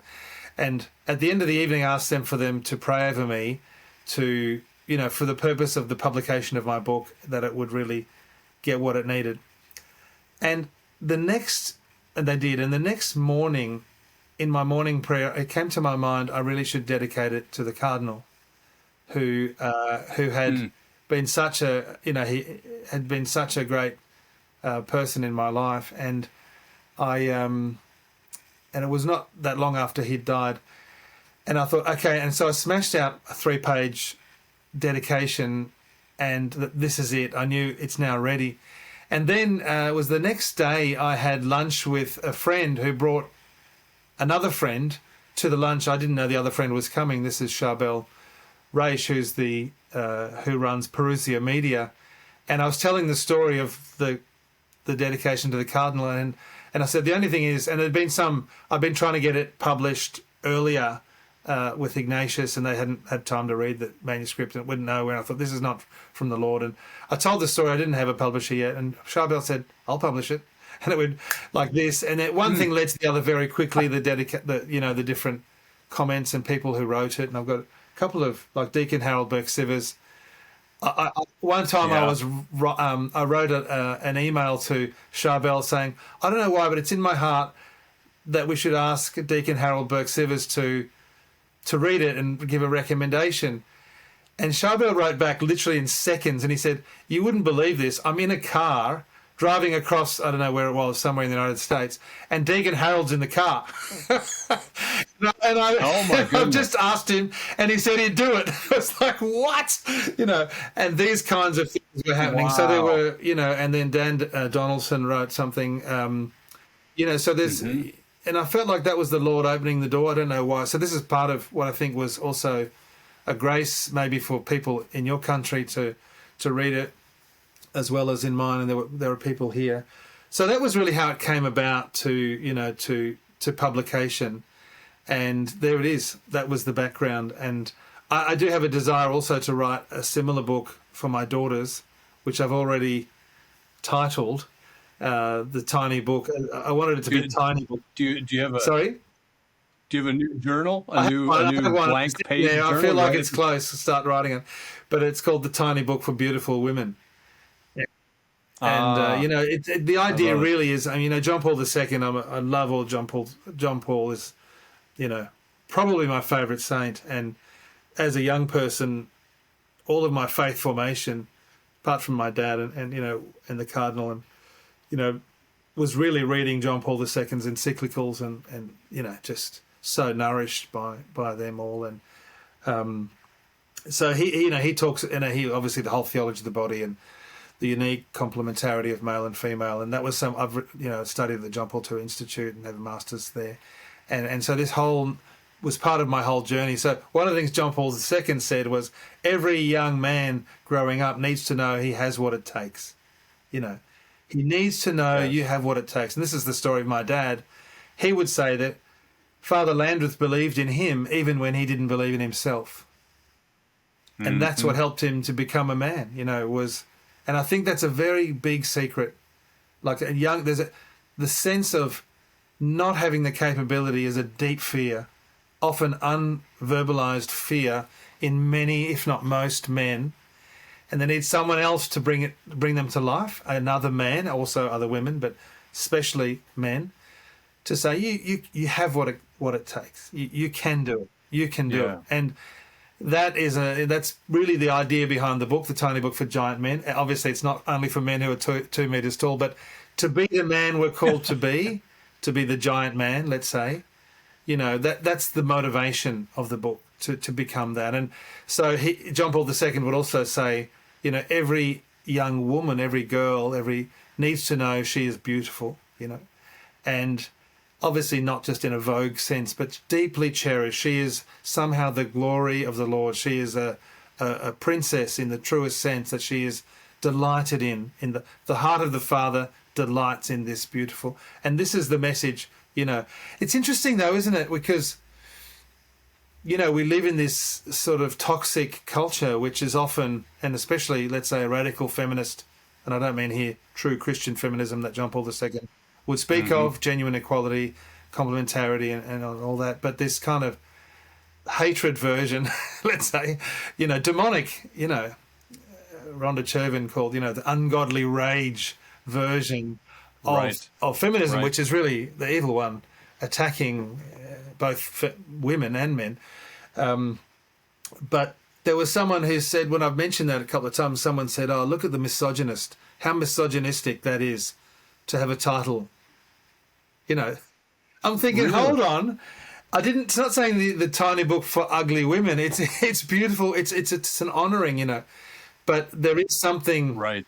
Obviously, this touches on this whole deep sense of not being treated well, and it's a genuine reality out there. And that obviously I'm wanting to, and this is part of, I think, my mum's background with her own dad as well. And so how do we create a culture which, where women can be treated with the sort of dignity that they deserve, and That's right. There's something there, Steve, that I think the Catholic Church. I think the Catholic Church has entirely unique things to offer the world and the culture on every level. But speaking about John Paul II, his anthropology, his understanding of the human person, theology of the body, of course, man and woman, he created them, is right at the beating heart of it. But it comes through in so much of what he wrote, so much of what he spoke about, certainly how he interacted with people. You get this sense in a way. So what I've always said about John Paul II, is particularly his theology of the body, I think it is one of the foundation stones, if not a cornerstone, of the church's counter-revolution to the sexual revolution. And of course, as we know, as Catholics, we've only just begun to scratch the surface of theology of the body. I mean, the church will be unpacking that and bringing treasure up out of that mine for centuries from now. We'll all be long dead and gone, and it'll still be. So that's kind of a beautiful thing. But to the point that you just made, in terms of saying something to the culture that maybe strikes the ear of the culture funny at first, and maybe, like you said, maybe even prompts a little bit of a hostility. But I think that the reality that you touch on there is so beautiful. It touches a wound in the culture, and in people who've been formed, and of course, if formed by the culture, then in point of fact, deformed, malformed by the culture, so that the truth is difficult at first. It's even painful at first, but the truth has this healing power to it if you can begin to walk it. Even just the title you mentioned, the book that you'll write for your daughters, a tiny book for beautiful women. You're not talking about the cheap sexualized version of feminine beauty that girls are trained into in the culture. You're talking about the genuine beauty of femininity as God created and intended, which has just dimension on dimension on dimension, a depth and a sacredness and a power to it that's utterly foreign to most people in the culture. But this is, again, one of those Catholic distinctives that we can offer to people, and beautiful. Anyway, that was magnificent, Steve. I love you. I jumped in and I sideswiped at an intersection there. What's coming to my mind about that? I know we're here to talk about this particular book, but one of the things I've discovered in my own, I guess, prayer and reading and of the Scripture is, and I have this incredible love for the book of Tobit. And I feel that obviously John Paul II refers to Tobit, and there's some beautiful prayers in there. But you can see that there's a particular corresponding deformation of man and woman in that book that we have, fully blown in our culture. And you touched on it there. And one of those, of course, is in this character of Sarah, the woman who had married 7 times, and each time she goes to a wedding bed with her husband, the demon of lust, Asmodeus, kills the husband, Now, of course, it's quite comical actually, but tragic at the same time. But what she must have experienced would have been a deeply wounded self-esteem. Because could you imagine, her husband obviously affected by lust here. So the way he's looking at her and treating her, even though this is the consummation night for each of those 7 husbands, but somehow she is now, let's say, felt rejected, and she in the end, she's without a husband. She's not loved. She's not treated well. She's the victim of men's lust, actually, and so that would have been deeply wounding for her, which of course, when Tobias comes along and the influence of Raphael and the fish and the healing qualities and the prayer, I do not take my sister, my bride for lustful motives, but out of purity of heart and so on. This is such a source of healing for her and restoration of her whole identity as a beloved child, daughter of the Father, and then so they end up, her desires are met, they end up happily married. But what's interesting also is for the men, here we have both Tobit and Tobias. Tobit, whose eyes, he's got basically bird poo in his eyes, But in other words, his way of looking has been affected. So if you want to just kind of take it at a kind of a deeper level, his look is sort of somehow perverse. And this is kind of particular for men, especially when you look at questions relating to pornography and things like that, and lust. But Tobias, when he's going along the side of the river with Raphael, and this I touch on this in the book, in one of my chapters, but then it's sort of he's sitting there by the river, and then the huge fish, goes to pull him in and swallow him down from the foot. And, there's all these beautiful analogies here to the euphemism of the feet in the scriptures, and the sexual member and so forth. And so in other words, he's threatened, there's a threat that he will be dragged down by his own, sexual lust, let's say. It's kind of alluded to broadly. But the angel says, master the fish. Doesn't say get rid of the fish. He says master the fish, at least in the Aramaic. I did a deep study on this. I wrote an essay on it. And this idea of mastering the fish, so let's say for a young man in this instance, to master his sexual drive, his motivations, which of course is, I think it was in the chapter of self-mastery in the book. Yep. In so doing, he captures the fish, and then the fish itself has those healing qualities that, the heart has to be burnt, and that will dispel the demon, that will enable him to have happy marriage to his wife, Sarah. But also the liver, was it the liver? The gall or whatever, will actually heal the dad's eyes, Tobit's eyes, which eventually happens. So in other words, he has to win the battle. He has to win this struggle by God's grace. And of course, the fish, historically, the fathers of the church, doctors of the church refer to the fish as a Christ figure because of all that. And it's the resurrection, Christ's death and resurrection. But in this whole story, let's say in a specific way, there's the grace of the resurrection, death and resurrection, to enable the mastery of the virtue of chastity, both as a single person and eventually as a married person, which actually brings about, like there's something in the wrestle which wouldn't be won, like there's a grace that has to be won, so to speak, and that grace enables the dispelling of the demon for her. So men have a particular vocation, like this deep, let's say, wounds that many women feel, the way that they're looked at, the way that they're treated and used and so on, which we've touched on. Men have a very particular responsibility here to enable that. Now, of course, it works both ways.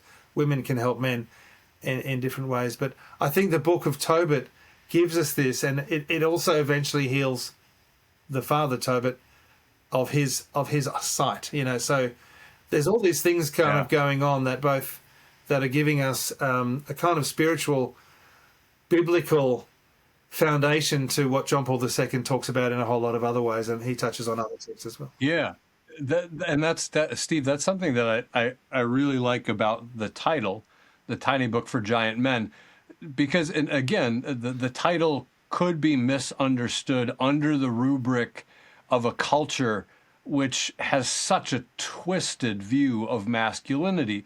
It could be misread as okay, so we're back to like the big macho, giant, strong, brutish man who takes whatever he wants, and his greatness is in who he can conquer or his conquest of women.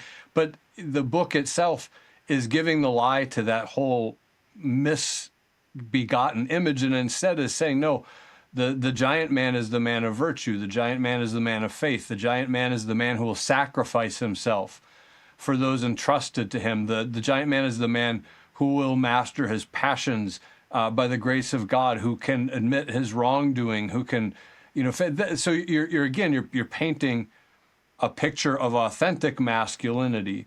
And the title points to what a true giant man is. I think Steve, of my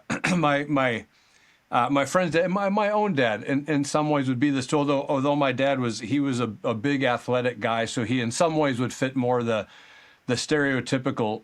But he was a fatherless boy who had to kind of learn how to be a husband and father, sort of by pulling himself up by his own bootstraps. But my friend Mark's father he's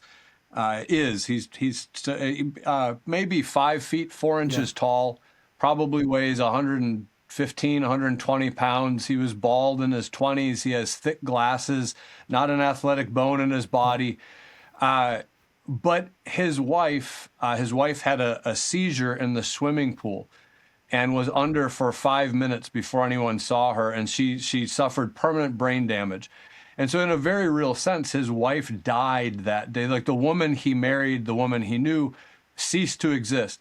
And he cared for her for 20-some years until she finally passed away, never complaining about it, never thinking. He lived the vow that he made, for better or worse, sickness and health.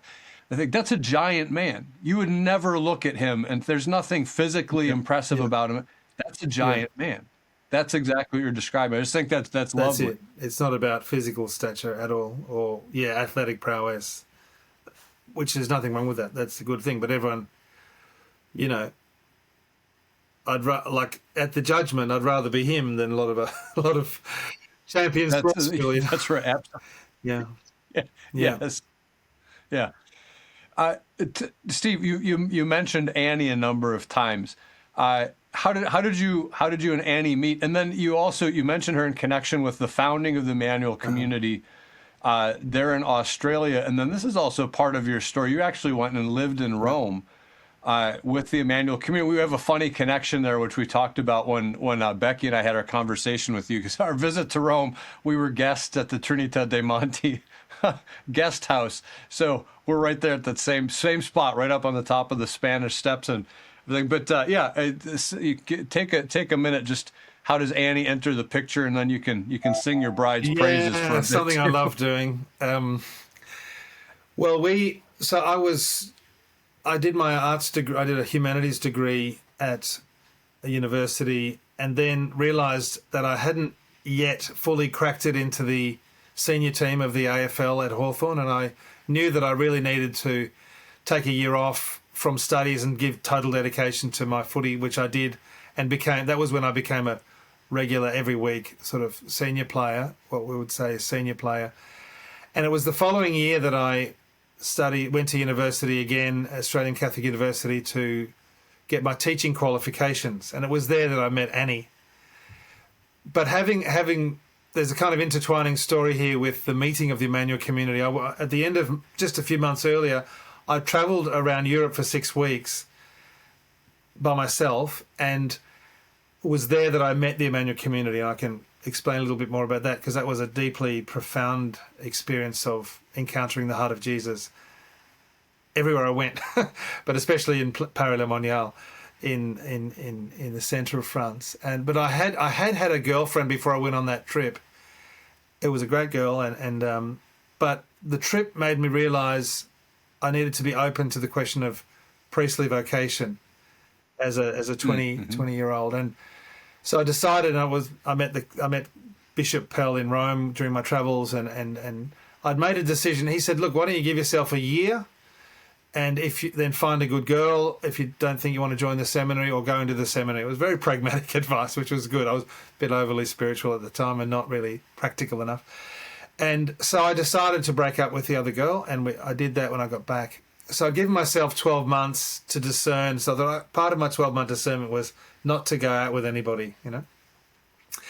And then a couple of months later, I start these studies at the university, and then I find myself always gravitating towards this very beautiful girl, you know, with long blondie brown hair, and you know, having great conversations and realising within a few weeks, gee, I like her.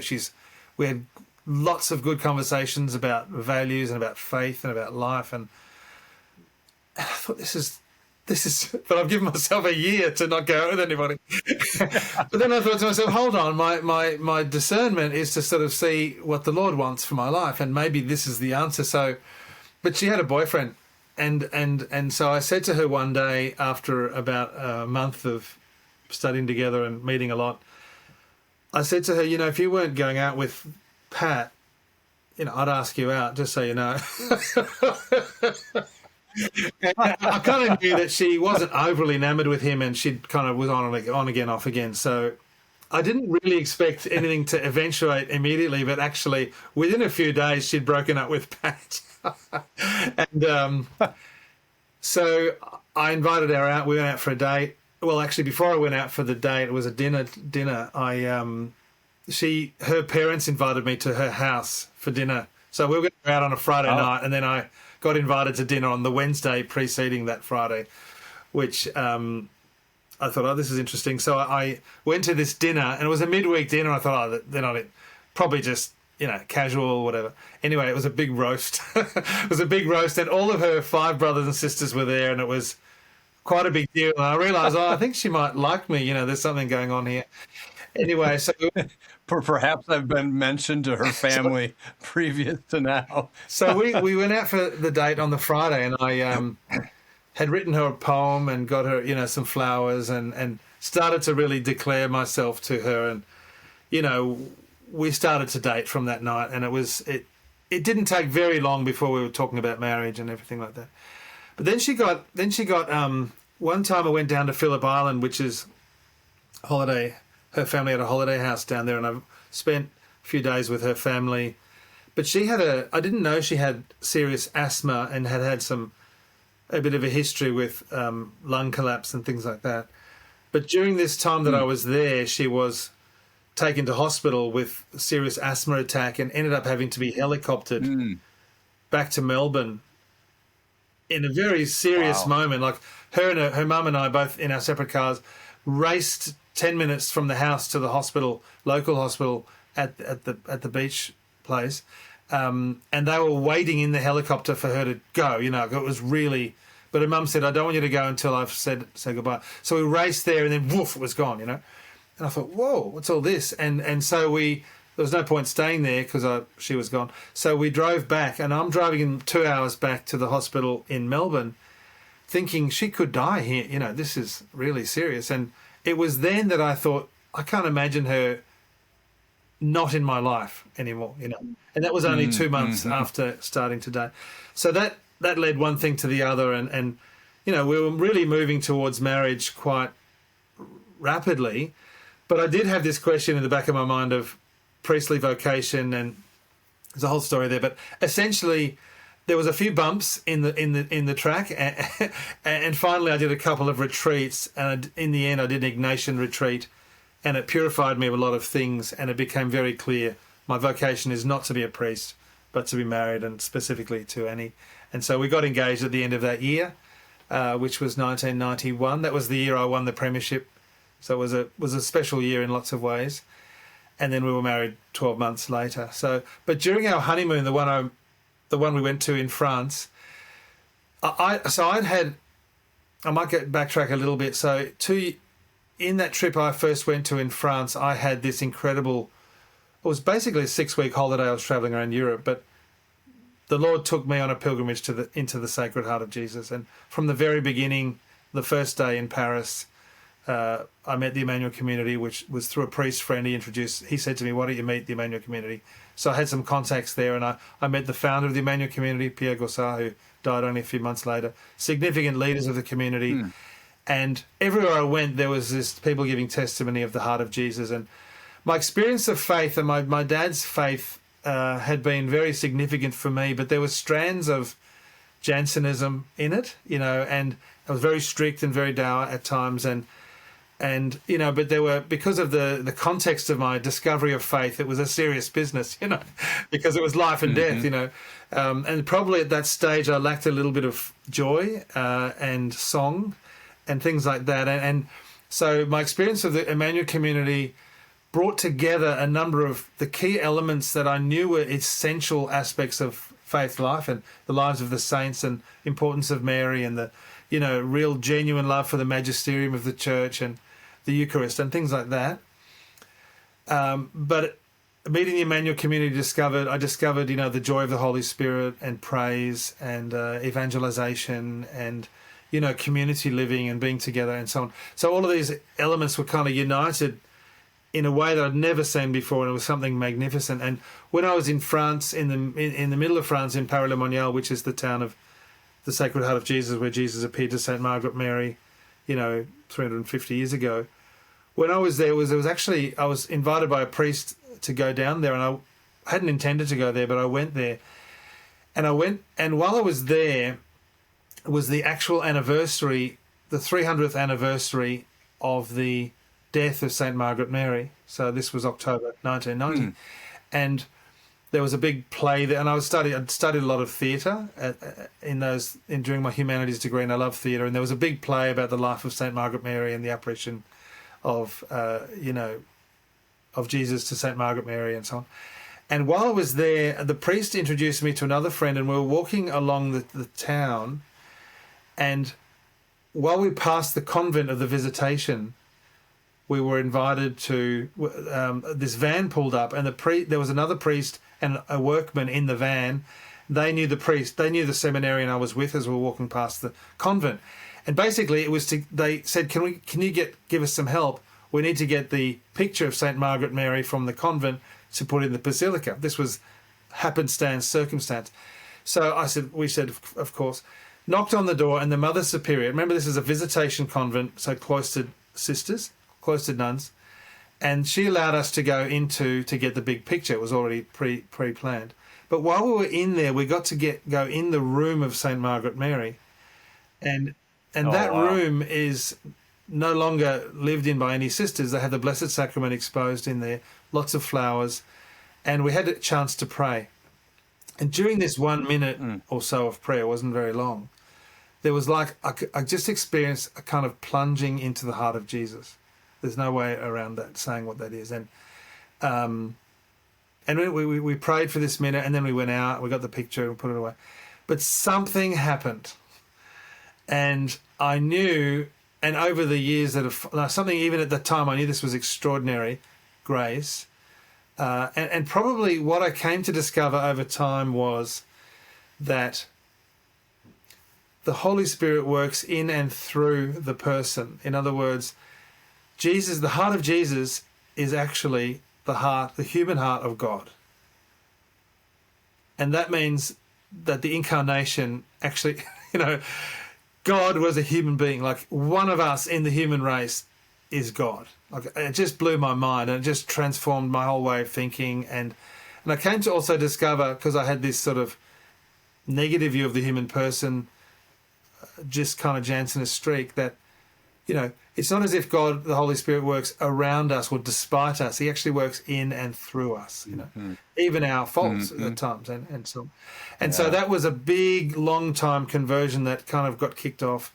And this desire to really be part of the Emmanuel Community. I thought to myself, when I was shown a video called 5 Days in Paris-le-Monial, when I was in Paris in the first week, and I remember thinking, this is amazing. My dad showed me this video when I was 13 years old, and I remember thinking, this is amazing. I'd love to be part of this, but it's in France. I'll never have anything to do with this, and I dismissed it. And I never thought of it until 7 years later, watching the video again in the community, and it was like the Lord was already giving me traces of origin, that preparing like the little breadcrumbs, and helping me to see that this is my call. And I had this incredible desire to be part of the community, but then I went back, met Annie, we got married, and we came then back to France for our honeymoon. We spent a month in France, including 5 days on a retreat with a thing called the Fraternity of Jesus, which is kind of at the heart of the Emmanuel Community. And it was just mind-blowing. And that really began our journey, because we were invited then to start the community in Australia, and that was really how we had no idea what we were doing, and we had some support, but it was very much starting from scratch, and the foundation in Melbourne. So this was 1993, and it's funny because we were 7 years. What was the community in Australia, and you were just opening a new chapter in your area? Or it wasn't in Australia at all. There had been a couple of young men who had started to consider the priesthood question, and who had been like prior to us, and there was one or two other people who'd made contacts with Emmanuel. A woman who's now single woman, but who is an art historian who lives in Rome, but she was from Melbourne, and one or two other people, a priest from Sydney who was part of another community, was looking at, so a few things happening like that. And so Melbourne, but there was no real establishment of the community. And that was really when it began there were a couple came out to Australia, and we hosted them, and there were 40 people in our home one night. And then people were proposed who would like to begin to be part of a maisonette, which is the beginning small group. And 8 people said yes, and they included me and Annie, one of my brother Dave, a few other people. And that was really the beginning. It was very poor, very simple, very basic. We didn't have community days. We didn't have hardly any missions or anything like that. And that was when we started, like we did this married couple thing. And it just was it was mustard seed, But, and we were leading that in Melbourne. It was a different foundation in Sydney, happened quite separate. And now we have a lot more people in different places. We were 7 years leading it before we went to Rome, me and Annie, and then only recently we were 3 years again leading it after COVID. And we've lived in Sydney in between and so forth. So the beginnings of and life with the community has been very much part of our couple life and our married life, and then of course having children along the way and so on. But yeah, so I mean, Annie is. I often say my better 3/4. That's better half, and she's very wise and very stable, and my best friend and all those sort of things. But she's, been an incredible gift. That's a gift. That's a gift to be able to serve in an apostolate like that together as well. That's not everyone gets to do that. No, it's true. Yeah. No, in fact, even just last night, our community, we had a local meeting, and the interim leaders at the moment gave a beautiful thank you speech to us, which was a bit over the top. I mean, we were feeling very comfortable, but then everyone prayed over us. It was quite beautiful, and we're ready for the next, whatever the next mission is. And that's right. Put the antenna back up and see what the Holy Spirit sends down the wire. Yeah.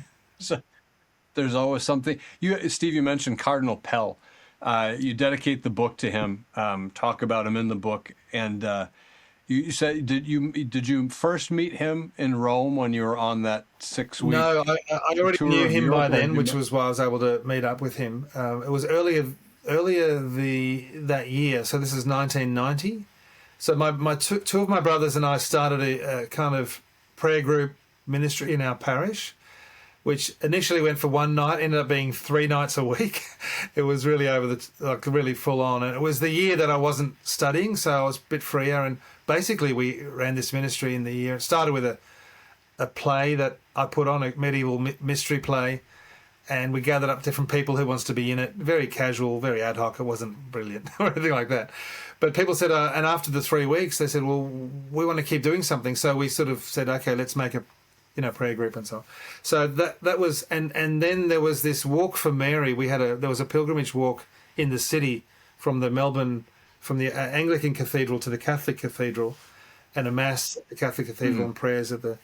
And the Cardinal was the one, he was an auxiliary bishop at the time, wasn't even archbishop yet, in Melbourne, and we were really impressed with him. Thought, oh, wow, this is a bishop talking about Mary and how beautiful she was. It was for the Annunciation. And so one of my brothers and I decided to make contact with him and just to see if he can help us, whatever. So he was very welcoming. He said, come down, and where he was living, about 20 minutes drive from where we live, and you know, he didn't give us any brilliant advice or anything like that. He just was encouraging, and that was the beginning of the friendship. And then, you know, he also had a great connection to me because he was himself a very high level football player, and if he didn't go into the seminary, he probably would have played top level football. So we had that connection, and then, you know, he loved Annie when she, you know, came along, and he obviously was interested to see what my vocation was, but left me be very free. I was very respectful of that. I mean, obviously, he was interested if I was called to be a priest.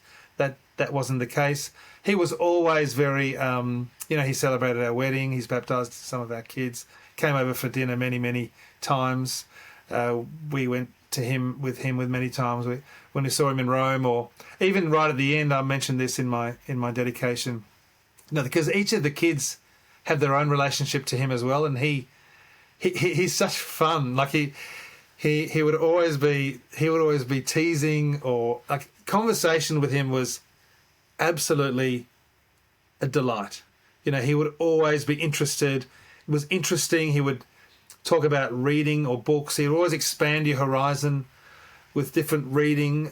And I have to admit, I sometimes introduced books to him that he came to love, or series of books and things like that. So occasionally he would recommend me a book, which I said, actually, I recommended that to you originally. Do you remember? He goes, oh, yeah, that's right. So I love that. So we had a lot of common interest with novels or with spiritual reading, or you know, he'd often get me to read and review something he'd written for, you know, some sort of article or something for a publication or a speech. And he actually did that a lot with a lot of people. He was a great listener. And he was very willing to change his mind if you could show him that he needed another perspective. And he would really take things on. And he was an incredibly good listener. And he'd listen to a lot of different, like as a bishop, he wasn't just had 2 or 3 advisors who would just shape him down a certain track. He listened on many levels. And you know, he was a profoundly widely read person, and was very interested in affairs of the world and things that were going on in the church, but also, you know, sport and the kids. And he was just a lot of fun, and he would tease, and he'd love to find out a bit. Like, for example, my brother Dave would always call him Chubby Cheeks, and, you know, nicknames, and he would say, tell Dave Chubby Cheeks says hello, and, you know, just things like this. He was very personable. When 2 months before he died, I was in Rome with 2 of my sons, Jerome and Ambrose, our 2 younger ones, who are now 22 and 19. And we travelled in Rome, and he you know, invited us for dinner. I told him we were coming through. He said, come and have lunch. We had a 4-hour lunch, like, you know, 4 hours. And the conversation went in all sorts of directions, and he was always interested in asking the boys about what they're hoping to do with their life and what their studies are, and girlfriends, and, you know, ideas about this or that, and books they're reading, and you know, whatever it might be. And they came away from, like, when we wrote a journal together and things like that, and one of the things they said, that was probably one of the highlights of our trip, you know.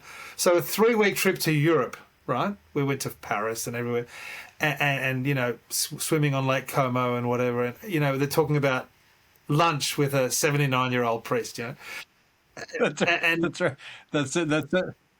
That says something about the 79-year-old priest that they're having lunch with, that he was the highlight. And so it was quite a shock that, you know, he died very shortly afterwards. But it was also a gift. In fact, it was interesting because one of the things we talked about during that lunch was, he said he was going to give some sort of talk for seminarians, because, you know, he was living in Rome at the time, and he was always everywhere. He was in the States, and it's amazing how many people talk about, you know, conversations with Cardinal Pell. I've got so many of people I know who, especially in Melbourne and Sydney, who knew him really well, saw him one last time not that long before, you know, either in somewhere in France, San Francisco, or in Rome, or somewhere, you know.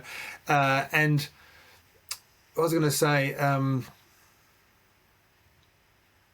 it's gone out of my mind. Whatever I was going to say, but we had the chance to meet him. So we Becky and I have had two cardinals on the show, both who were coming through Phoenix for something else.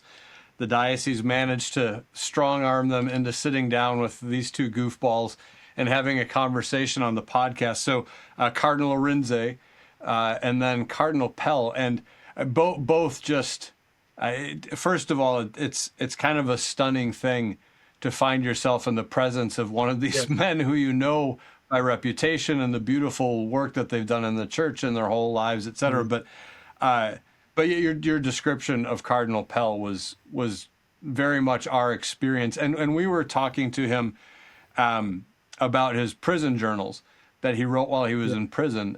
So those had been published, and that was actually kind of the bulk of our conversation. But just a fascinating man, and one of those people where you just have an immediate sense when he walks into the room that this is someone who's bringing Christ with him. Just there's a presence. He was a big guy, big strong man.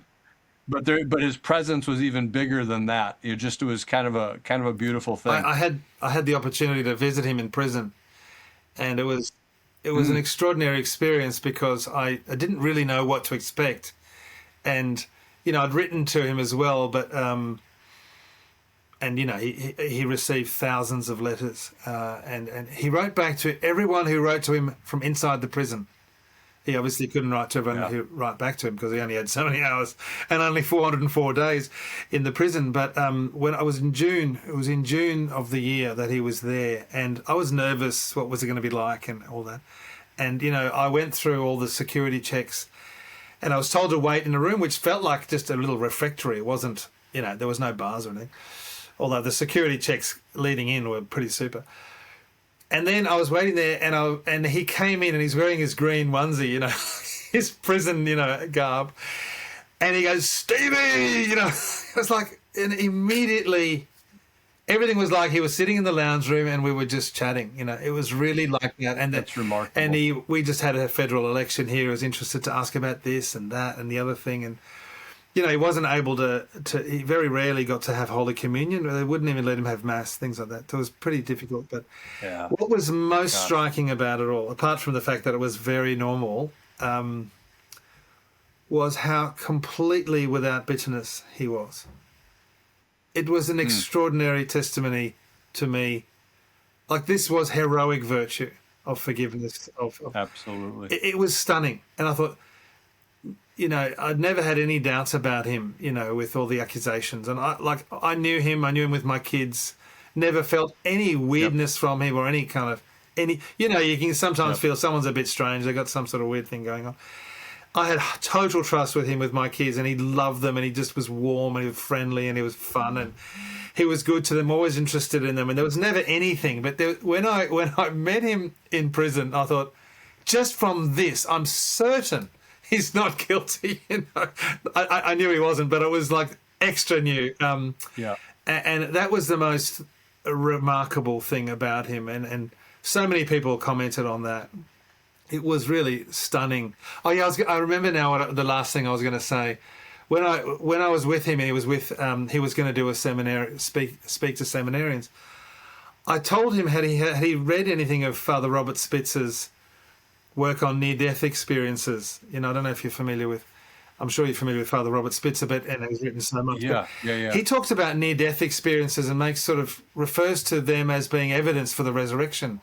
Because he's all really big on all the evidence and scientific evidence and so forth.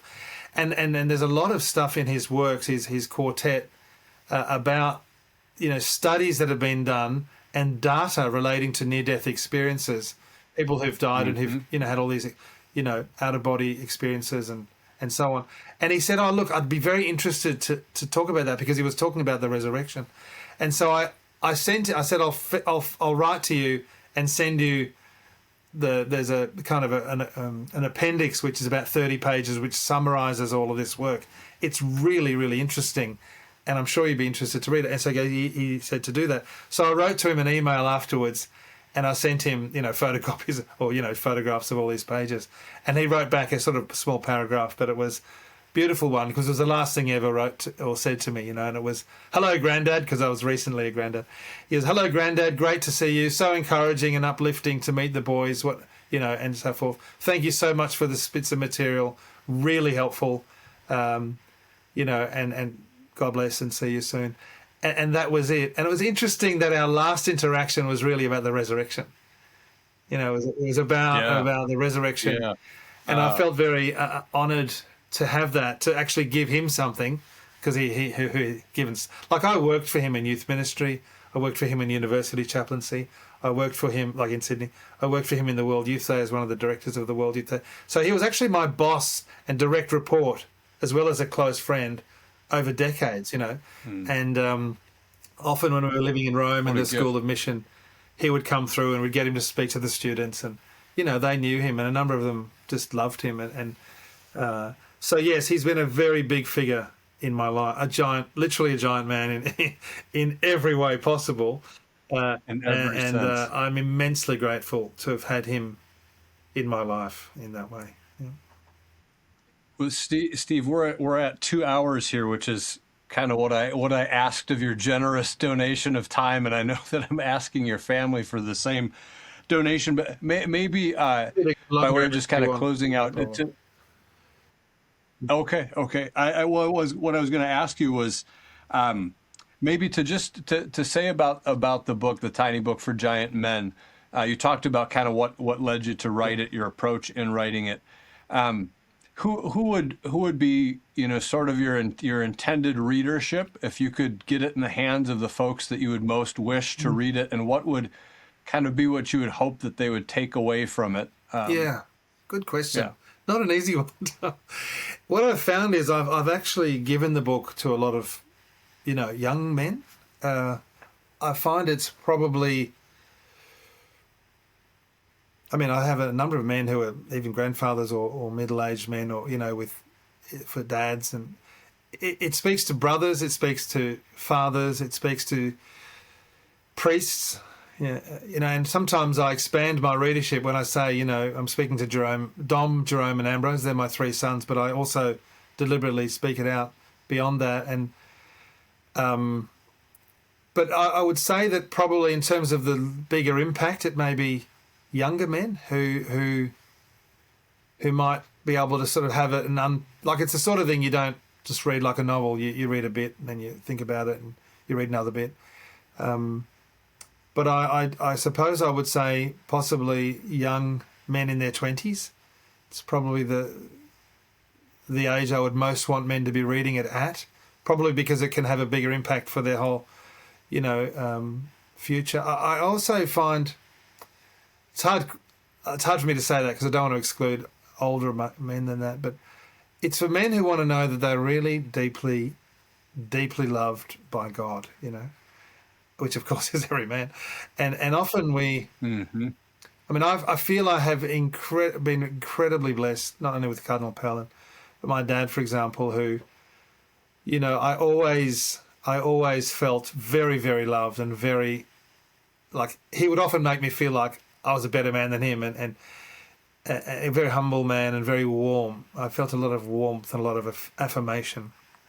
And I find it very easy, and I've come to discover this more and more deeply, that I'm absolutely delighted in by our Heavenly Father, that he, obviously, he doesn't like it when I do the wrong things and I have to confess and repent and all that. But that's not really the first thing he thinks about. He's not, like in the prodigal son, he's not worried about, like the son's there sort of worried about his, got his speech rehearsed, and the father is really not that, I mean, not that he's not interested, he's deeply interested, but it's not a problem for him. What matters is back, and he's got his, I want you to know that you belong in here. You have your home here, and give him the ring and the sandals and the robe and everything. Kill the fatted calf.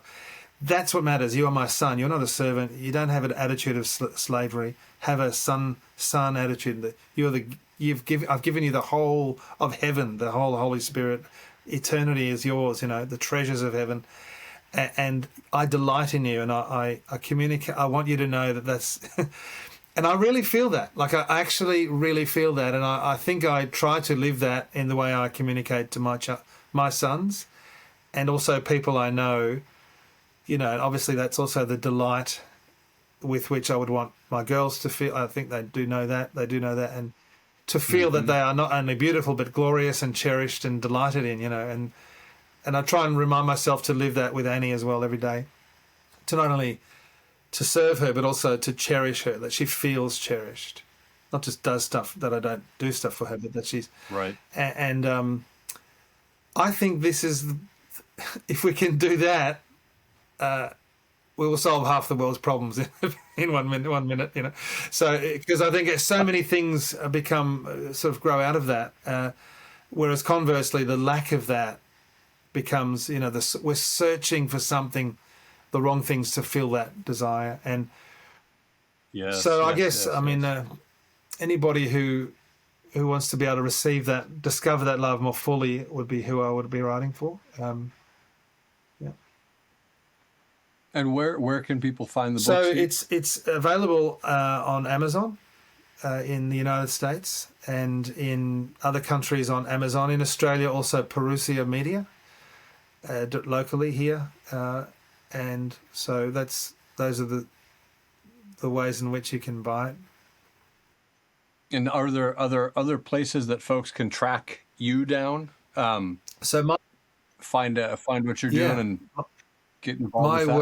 My business is called Altum Leadership Group, ALTUM, looking Altum Leadership Group, and so I have a website which you would easily find with Steve Lawrence. So my service there is that, and there's different ways in which I'm out there, I guess. I'm kind of upgrading my website right now, so it's not exactly as I want it to be now, but you'll still find me if you want to do that. But if you'd like to make contact, I'm happy for people to email me. So it's Steve, STEVE .Lawrence, LAWRENCE, at Altum Group, ALTUMGROUP.net. Not no .au or anything like that, just or .com, just .net. Okay. And happy to be in touch. If there's anything you want to, if I can serve in any way or help you with or just answer any questions or whatever. So my desire is to, I don't know if this is what the Lord wants. I feel it's in my heart, and maybe some of the facts of being able to have some of the writers recommend the book. And I have some good contacts, such as our mutual friend, Catherine, and Clint. Yes. Yes. But I've been to the States a few times, but not for a few years now. And I do have a desire. I feel like the Lord wants me to serve in some way there. I don't know yet exactly how, but certainly probably speaking.